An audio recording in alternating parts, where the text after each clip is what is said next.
भारतीय रेलवे में नौकरी का सपना देख रहे लाखों युवाओं के लिए एक बड़ी खुशखबरी सामने आई है। रेलवे भर्ती बोर्ड यानी आरआरबी ने असिस्टेंट लोको पायलट यानी एएलपी के 11,127 पदों पर भर्ती का बड़ा नोटिफिकेशन जारी कर दिया है। अब देश भर के युवा रेलवे में सरकारी नौकरी पाने के लिए आवेदन कर सकेंगे। नमस्कार, आप देख रहे हैं विंध्या टाइम्स और मैं हूँ आपके साथ प्रीति। आज हम बात करेंगे रेलवे की इस बड़ी भर्ती की, जिसका इंतजार लाखों बेरोजगार युवा लंबे समय से कर रहे थे। क्या आपको बोरवेल करवाना है लेकिन लोकल और सस्ते पाइप्स लगाकर हो गए हैं परेशान? तो अब आपके शहर में आया है न्यूट्रॉन 40 kg बोरवेल पाइप। दमदार क्वालिटी के साथ 10 साल की गारंटी, ज्यादा मजबूती और लंबी उम्र का वादा। तो अगली बार बोरवेल करवाएं, केसिंग पाइप सिर्फ न्यूट्रॉन 40 kg ही लगवाएं।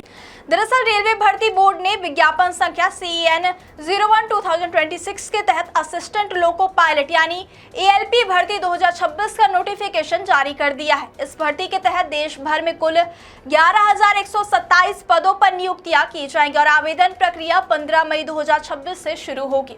इच्छुक और योग्य उम्मीदवार 14 जून 2026 तक ऑनलाइन आवेदन कर सकेंगे। उम्मीदवार रेलवे भर्ती बोर्ड की किसी भी क्षेत्रीय वेबसाइट पर जाकर आवेदन कर सकते हैं। बताया जा रहा है कि भर्ती परीक्षा का पहला चरण यानी CBT 1 अगस्त 2026 से आयोजित किया जा सकता है।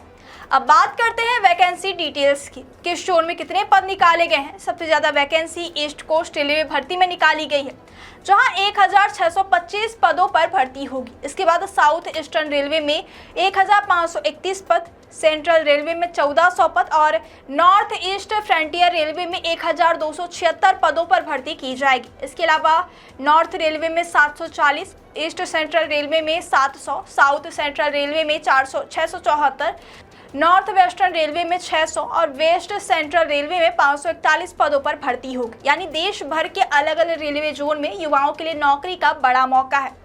अब बात करते हैं योग्यता की। इस भर्ती में आवेदन करने के लिए उम्मीदवार का 10वीं पास होना जरूरी है। इसके साथ संबंधित ट्रेड में ITI सर्टिफिकेट भी होना चाहिए, जैसे fitter, electrician, wireman, mechanical diesel और अन्य तकनीकी ट्रेड। इसके अलावा इंजीनियरिंग में डिप्लोमा या BE BTech करने वाले उम्मीदवार भी आवेदन कर सकेंगे। अगर आयु सीमा की बात करें तो 1 जुलाई 2026 तक उम्मीदवार की उम्र 18 से 30 वर्ष के बीच होनी चाहिए। हालांकि OBC, SC, ST और अन्य आरक्षित वर्गों को सरकारी नियमों के मुताबिक आयु सीमा में छूट दी जाएगी। अब बात करते हैं सबसे महत्वपूर्ण चीज यानी सैलरी की। चयनित उम्मीदवारों को 7वें वेतन आयोग के तहत पे लेवल 2 में रखा जाएगा, जहां शुरुआती बेसिक सैलरी 19,900 रुपए प्रति माह होगी। इसके अलावा DA, HRA और अन्य भत्ते मिलाकर इन हैंड सैलरी करीब 35,000 से 40,000 रुपए तक पहुंच सकती है। अब आवेदन शुल्क की जानकारी भी जान लेते हैं। सामान्य और OBC वर्ग के पुरुष उम्मीदवारों के लिए आवेदन शुल्क 500 रुपए रखा गया, जबकि महिला, SC, ST, पूर्व सैनिक और आर्थिक रूप से कमजोर वर्ग के उम्मीदवारों के लिए यह शुल्क 250 रुपए होगा।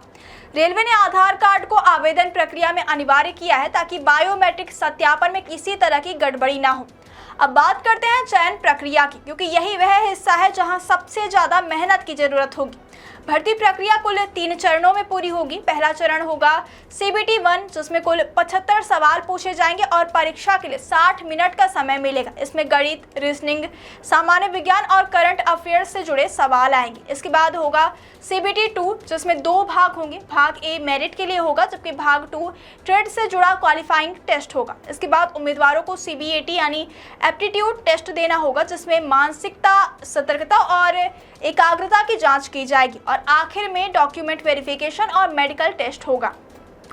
रेलवे ने साफ किया है कि लोको पायलट पद के लिए आंखों की रोशनी बेहद महत्वपूर्ण है, इसलिए A1 मेडिकल स्टैंडर्ड के तहत कड़ी जांच की जाएगी। अब सबसे बड़ा सवाल यह है कि क्या इतनी बड़ी भर्ती प्रक्रिया पूरी तरह पारदर्शी होगी, क्योंकि पिछले कुछ वर्षों में भर्ती परीक्षाओं में पेपर लीक, देरी और रिजल्ट विवाद जैसे कई मामले सामने आते रहे हैं। लाखों युवा सालों तक तैयारी करते हैं, लेकिन भर्ती प्रक्रिया में देरी और अव्यवस्था उनकी उम्मीदों को तोड़ देती है। ऐसे में अब युवाओं की मांग है कि रेलवे भर्ती बोर्ड इस पूरी प्रक्रिया को समय पर, पारदर्शी और निष्पक्ष तरीके से पूरा करे। फिलहाल रेलवे की यह भर्ती देश भर के बेरोजगार युवाओं के लिए एक बड़ी उम्मीद बनकर सामने आई है और अब लाखों उम्मीदवार 15 मई से आवेदन की प्रक्रिया शुरू होने का इंतजार कर रहे हैं।